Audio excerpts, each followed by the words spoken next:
How's it going, YouTube? This is Skull, and welcome back to another Pokemon Trading Card Game Online video. And today I will be showcasing a Greninja deck that I made. I've got to say, once again, this is by far not the most competitive version of the deck ever, but it worked out really well for this video, and this came down to an extremely close match, and it was close for basically the entire last half of the match. So, hey, if you guys are into close matches, then this is definitely the video for you.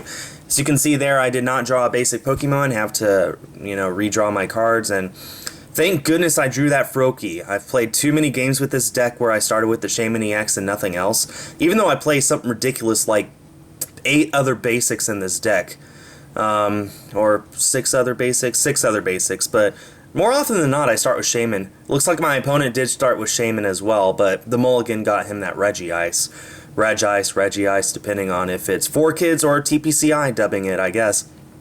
Anyway, we do get to go first, which is nice. Got to attach that water energy to the Froakie. Now I'm going to Dive Ball and see what I'm going to get.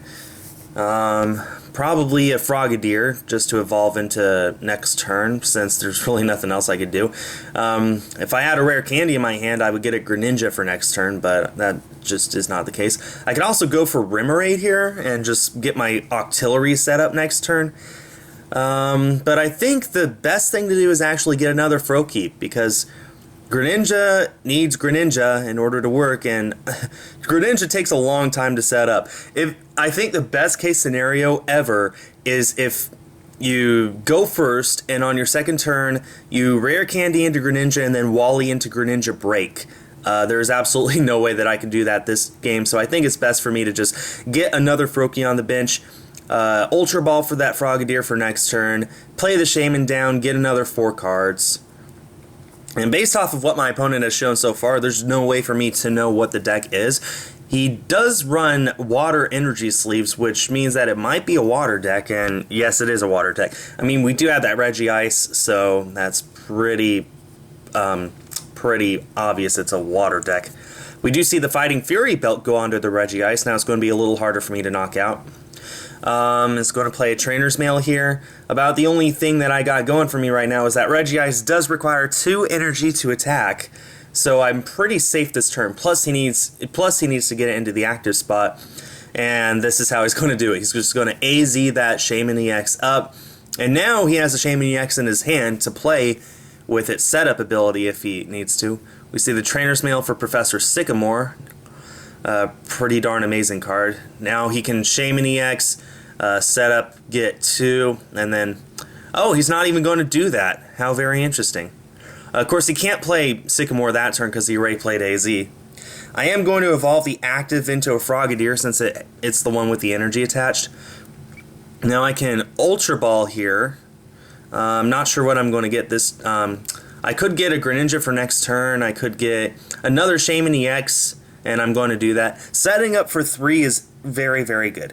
I could Fisherman first and get 2 water energy into my hand, play one of them down, and then Shaman, set up for 3, and that's exactly what I'm going to do.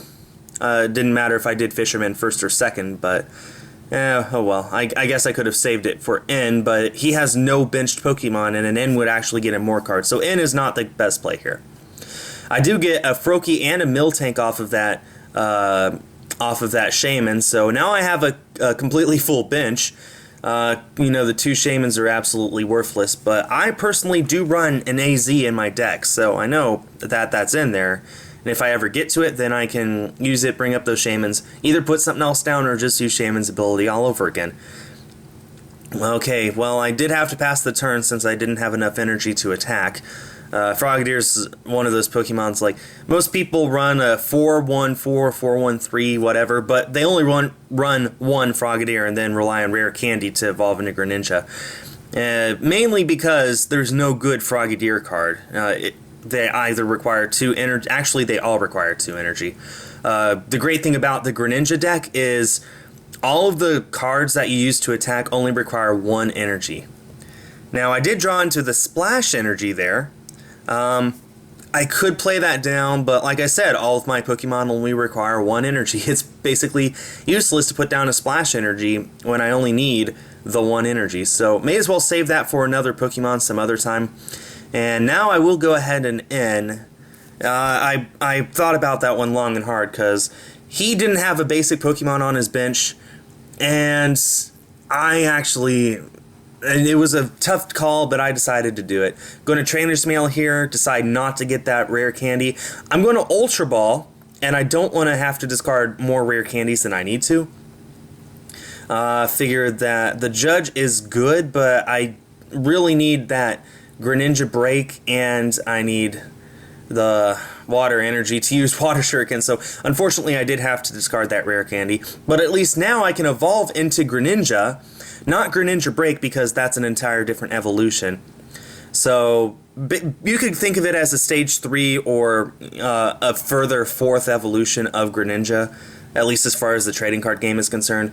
I'm going to Water Shuriken there, and then Mist Slash for 50, and just like that, basically just dealt 80 damage in 1 turn.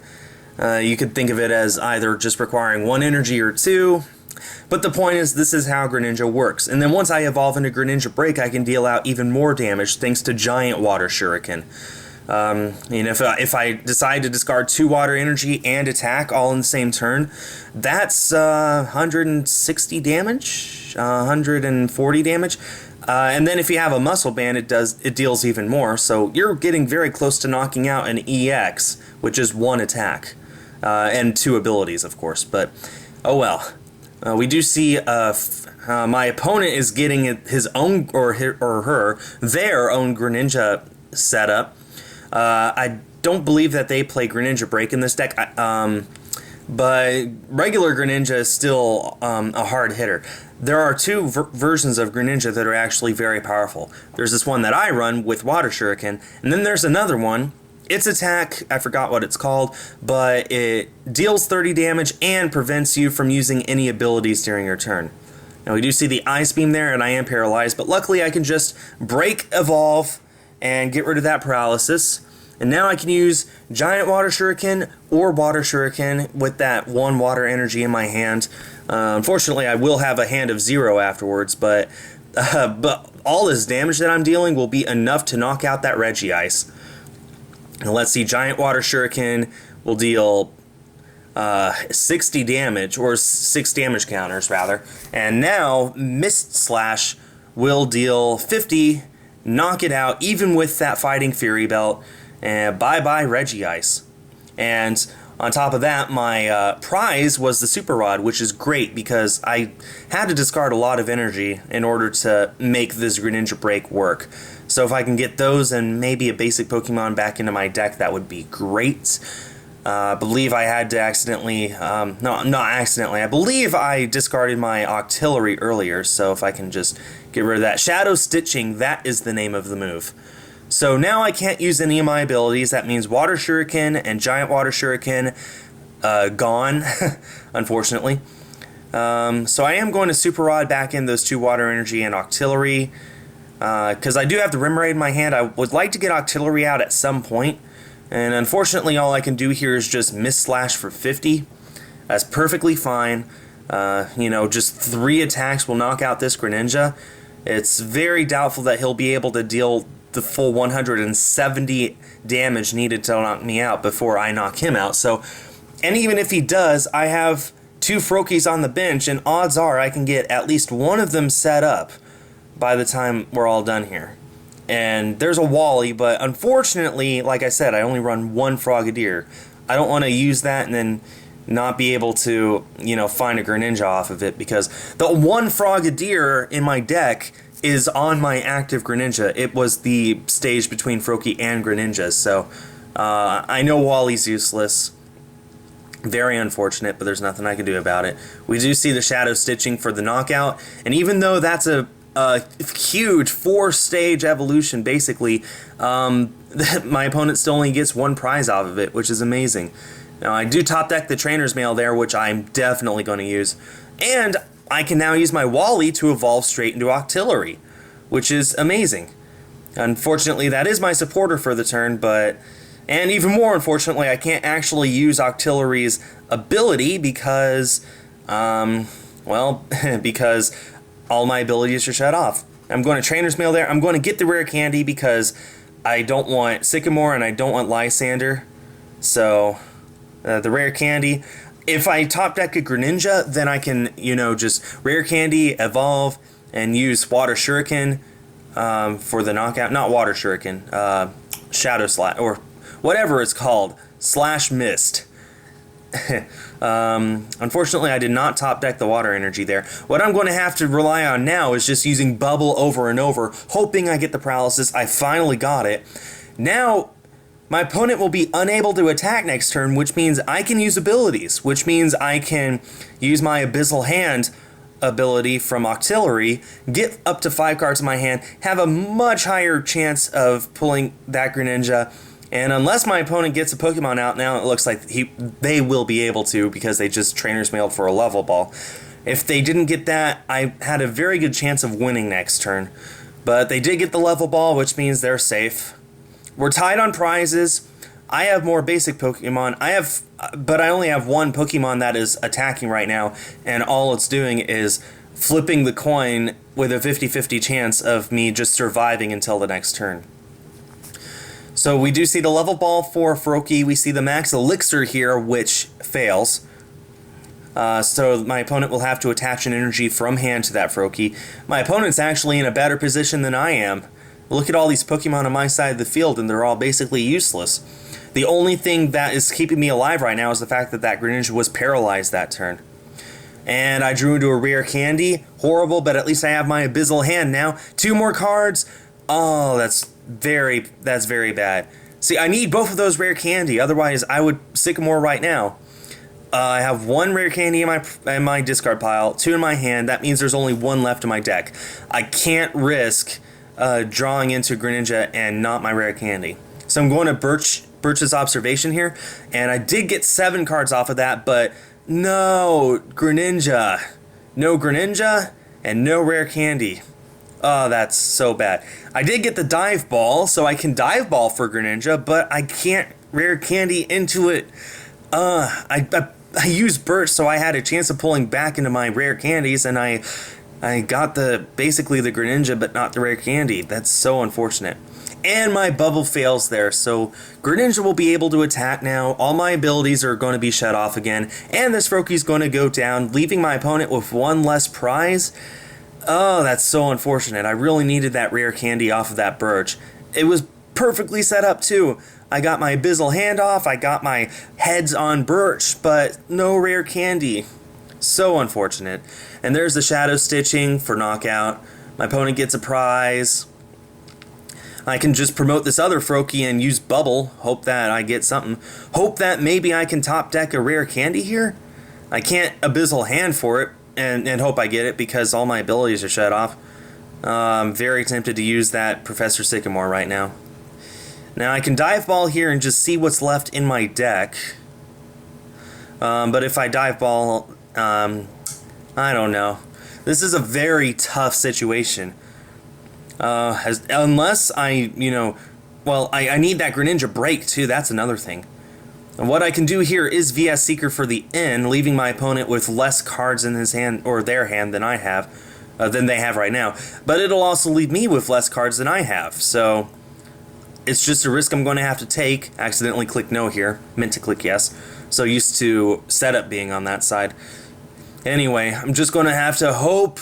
And oh my goodness, no way! Off my 5 cards, I got the rare candy and the Greninja. I'll be able to knock out this Greninja this turn with Mist Slash, get my abilities back next turn unless my opponent's able to rare candy into their own Greninja. Oh my goodness, that N was the best play I could have done. Got me the rare candy and Greninja, it got me the knockout, and I got a Skyla off my prize. That probably could have helped me a little earlier, but I have it now, so if I need to use it, I can. Now my opponent benches a Kyogre EX, which is very interesting. We see the max elixir there, and it works. So we see a water energy go onto that Kyogre EX. Now they can still attach from hand too, so it's possible that Kyogre can be all set up this turn. And there's the other water energy. My opponent is just going to have to use Bubble, and I am paralyzed. What I can do here is Skylift or a Dive Ball and get Greninja Break with it. And yeah, and then I can use Professor's Letter to get 2 water energy, use Giant Water Shuriken and just Water Shuriken, knock out this Froakie and put a lot of damage on that Kyogre. Oh my goodness. This is just such an amazing turn. And I still have Abyssal Hand, which is amazing. So I can use Giant Water Shuriken on this Froakie, knock it out, take a prize, and then I still have the rest of my turn to do stuff. It's just absolutely amazing. The decks that can get prizes while it's still your turn are some of the best decks that have ever existed. They're very powerful. So, bye-bye Froakie, hello prize, and suddenly I'm ahead on prizes, and I got a Greninja. If only I had a Froakie to evolve into Greninja. Unfortunately, it looks like one of my Greninja Break is prized, because this was my last Greninja Break in my deck, and I'm pretty sure I run 3 of them.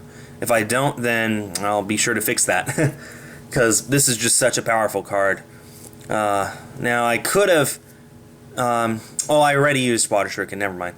Now, I'm going to attach that water energy to Miltank, because as long as Greninja is in play, Miltank's powerful Friends attack does a total of 80 damage, or 60 damage, or... It does a lot more damage, okay? It's been a while since I played Miltank, so I don't remember how it works exactly. But we do get the Abyssal Hand, and we get a Muscle Band on top of that. Ms. Slash is now going to do 70 instead of just 50, because it says that the attack isn't affected by any effects on your opponent's Pokemon, but it doesn't mention anything about you. So you can attach a Muscle Band, and that'll add all the damage in the world. So now, we just dealt a total of 160 damage that turn with this Greninja Break. We knocked out a Froakie and put a good 100 on this Kyogre. Unless they can get a basic out into play, I'm going to win next turn. The only thing that they have going for them is maybe, well, that Rough Seas might help. It heals 30, but I can still deal enough damage to knock it out. We see the Lysander bringing up the Octillery. I've won. I have the AZ in my hand. I just need to pick up the Octillery, promote Greninja Break. I haven't won, actually. I need a water energy. There's the Professor's Letter. I got my water energy. Oh my goodness, just such a good game. Pick up that Octillery, promote Greninja Break, Professor's Letter for some water energy, Giant Water Shuriken, all that stuff, and then Ms. Slash for the knockout, and that will be game. My opponent put all their eggs in that one basket, and it was just such a close game on both ends. We both did our best. It was very close for most of the game. Unfortunate luck from both of us, but man, it just worked out so well. And that, ladies and gentlemen, is how the Greninja deck works. So, I'm going to just knock out that Kyogre now. I hope you all enjoyed today's video. I'll be sure to keep making them, because I am actually having a blast making these TCGO videos for you guys. And that pretty much does it for today. Thanks everyone for watching, and stay tuned for more.